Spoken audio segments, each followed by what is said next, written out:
कभी सोचा है कि एक पॉजिटिव सोच, सिर्फ एक नजरिया किसी की दुनिया को कैसे पलट सकता है? आज हम एक ऐसी ही कहानी को समझने जा रहे हैं जो हमें आशावाद की असल ताकत दिखाती है। चलिए कहानी की शुरुआत करते हैं एक डॉक्टर के बड़े ही हैरान करने वाले बयान से। एक डॉक्टर कह रहा है कि एक छोटी सी लड़की किसी भी दवा की बोतल से ज्यादा असरदार है। तो सवाल ये उठता है कि आखिर इस इंसानी टॉनिक का राज क्या है? तो कहानी हमें ले चलती है एक ऐसे घर में जहां हर तरफ बस निराशा ही निराशा है।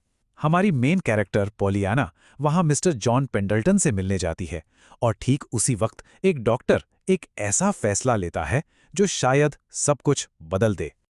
यहाँ डॉक्टर चिल्टन एक बड़ा कदम उठाते हैं। वो नियमों को ताक पर रख देते हैं। क्यों?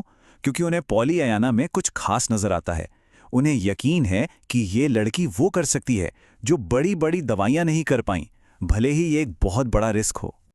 अब जरा मिलिए हमारी कहानी की सबसे बड़ी चुनौती से, जॉन पेंडल्टन, एक ऐसा इंसान जो अपनी ही उदासी में मानो कैद हो और उनका घर, अरे उनका घर तो बस उनकी मायूसी का आईना था।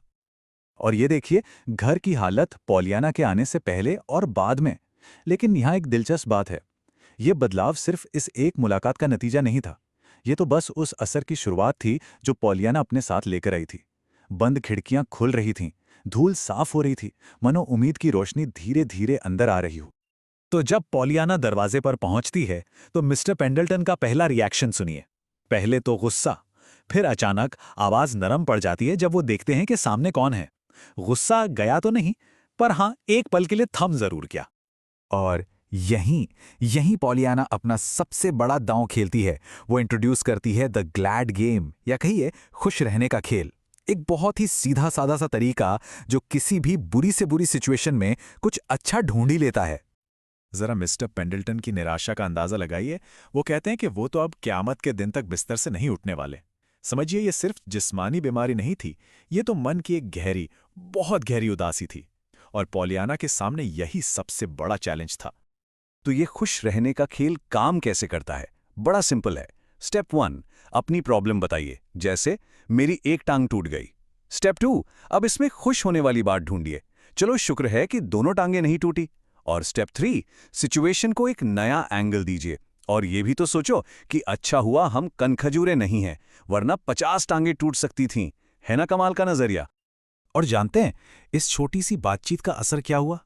ये पहली बार था, पहली बार जब नर्स ने मिस्टर पेंडल्टन को ठहाका लगाकर हंसते हुए सुना। अब कहानी का फोकस घूमता है डॉक्टर की तरफ। डॉक्टर चिल्टन, जो अब तक सिर्फ दवाइयों और साइंस पर यकीन करते थे, अब वो भी पॉलियाना के इस अजीबो-गरीब इलाज को समझने की कोशिश कर रहे थे। तो डॉक्टर साहब इस चीज को एक नाम देते हैं, चमत्कार करने वाला टॉनिक। और इसकी परिभाषा क्या है? जो कुछ भी हुआ है या होने वाला है, उसके लिए एक जबरदस्त, कभी ना खत्म होने वाली खुशी। मतलब ये सिर्फ एक फीलिंग नहीं है, ये एक एक्टिव पावर है जो हर हाल में खुश रहने की वजह ढूंढ ही लेती है। ये जो आप देख रहे हैं ना, ये असल में दो अलग अलग दुनियाओं, दो अलग अलग नजरियों का टकराव है। एक तरफ है डॉक्टर, जिन्हें अपने काम में हर तरफ बस दुख और तकलीफ ही नजर आती है, और दूसरी तरफ है पॉलियाना, जो उसी काम को लोगों की मदद करने का एक सुनहरा मौका मानती है और कहती है कि ये तो दुनिया का सबसे खुशनुमा काम है। सोचिए कितना बड़ा फर्क है सिर्फ देखने के नजरिए में।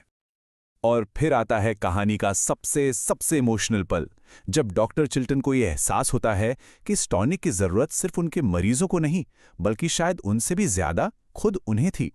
पॉलियाना ने सिर्फ एक बीमार आदमी को नहीं, बल्कि एक थके हारे अकेले डॉक्टर को भी जैसे नई जिंदगी दे दी थी।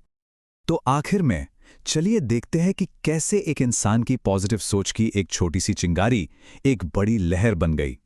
एक ऐसी लहर जिसने अपने आसपास हर किसी को, हर चीज को बदलकर रख दिया।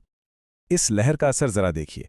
मिस्टर पेंडल्टन का जो अंधेरा, उदास घर था, वो रोशन हो गया। एक चिड़चिड़ा अकेला इंसान खिलखिलाकर हंसने लगा। एक डॉक्टर जो अपने काम से थक चुका था, उसे अपने काम से फिर से प्यार हो गया। और तो और घर की नौकरानी नैन्सी ने भी हर बात में खुशी ढूंढने की आदत डाल ली। ये दिखाता है कि एक इंसान की सोच में कितनी ताकत हो सकती है। तो फिर इस पूरी कहानी का निचोड़ क्या है? सार बस इतना सा है कि आशावाद यानी कि पॉजिटिव सोच सिर्फ हमारे अंदर की एक फीलिंग नहीं है। नहीं, ये तो एक बाहरी ताकत है, एक ऐसी शक्ति जो लोगों को और उनके हालात को सचमुच बदल सकती है। तो बस इसी एक सवाल पर आकर ये कहानी रुकती है। क्या हो अगर दुनिया की सबसे अच्छी दवा किसी बोतल में ना मिले, बल्कि हमारे अपने देखने के नजरिए में छिपी हो? इस पर सोचिएगा जरूर।